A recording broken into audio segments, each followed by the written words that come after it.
So consonants and vowels. So we join consonant and vowels to make words. For example, the first revelation, Ikra, Ikra, Ikra bismi rabbikal lazi khalaq. Ikra, you read. So in this, at this stage, I think I would like to highlight the difference between Aleph and Hamza, because here, if you see, these are 28 alphabets, but you can't really see any Hamza there. And that's basically is the difference whether the alphabets are 28 or 29. For example, if I write here that, that, and that. So here there is only one Aleph, the rest are Hamza. And the reason for that is this is Aleph and the rest are Hamza. When we put these markers on Aleph, whether it's Fataha, Dhamma, or even actually Sukoon, marker of Sukoon, then it doesn't mean Aleph. It is considered to be Hamza. And when there is no marker on it, then it is Aleph. And ancient Arab used to use Aleph for both these purposes. So basically, really, the total number of alphabets is 28. Hamza is a later invention. So we use consonants and vowels to make words. So this is one of the words.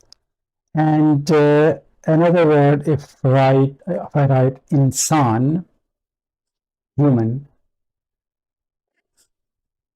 insan. So here we will see that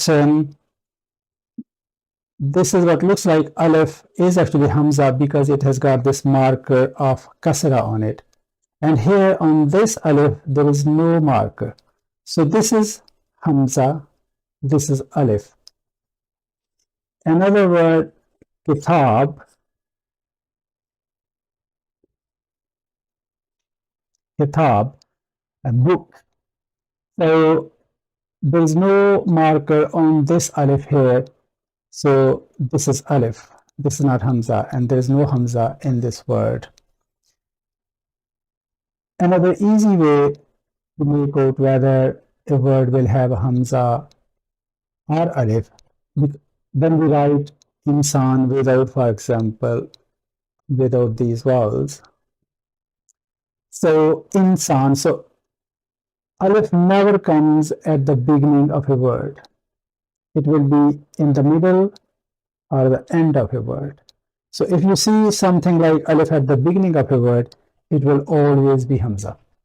It will not be Aleph. So that's very important distinction to make. While we are on these words, if I write another word here, fi, which is very commonly used in Quran, fi, fil earth, for example, in the earth, which means in. Fi. So I have these 4 words here. Among these, this is verb called fail. In Arabic, these 2 are nouns called ism in Arabic, and this is called harf. Well, we have previously seen huruf al-hijab, which are alphabets, but this terminology of harf is different from that harf. So this harf has got a meaning of its own, but it needs something else to show its meaning. On the other hand, these other words, they have meanings which are quite clear without the use of any other word with them. So these three words basically, verb, noun, and harf, we have used here. One last point, that I have not put anything here at the end of these nouns. In Arabic, 85% of the words will have tanween at their end. Only 15% don't. So if I put tanween here, I will be probably okay, because 85% is a significant portion of the words which will take tanween. So insan then will be fully vocalized as insanun. Kitab will be kitabun. Certain words, they do not have tanween at their end. For example, Yusuf. So it will be Yusufu. Another name, Ibrahim. So that will be Ibrahim. We will learn them later on. There will be one lecture on that. But for the moment, an important point to remember is that 85% of the words in Arabic take tanween and the last harf of the word. So with this, I'm going to stop here. Bye for now, and next time, inshallah, we will start right from here. See you next time.